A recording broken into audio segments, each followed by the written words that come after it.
Good morning, gentlemen. I am Pranay Zala. Today going to give lecture on FDI in defense sector.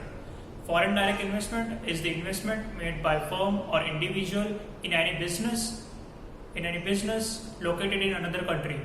In foreign direct investment, investor holds business assets or establishes the ownership in the foreign company. In India, there are two routes for FDI. First is the automatic route, in which government's approval is not required, and second is the government route, in which government's approval is required.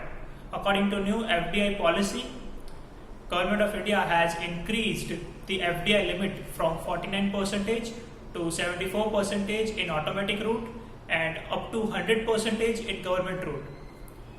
Foreign direct investment inflow under new FDI policy counts approx 494 crore rupees. FDI in India can be done online through Foreign Investment Facilitation Portal FIFP, administered by Department for Promotion of Industries and Internal Trade under Ministry of Commerce and Industries.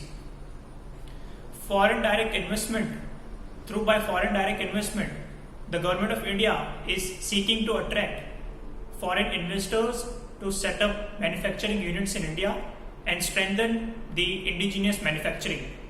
Government of India in defense sector is aiming to achieve a turnover of 1.75 lakh crore rupees, including 35,000 crore rupees export, 35,000 crore rupees of export by 2025. Government of India has also inaugurated two defense industrial corridors in Tamil Nadu and in Uttar Pradesh for the promotion of Make in India program and to seek the foreign direct investment.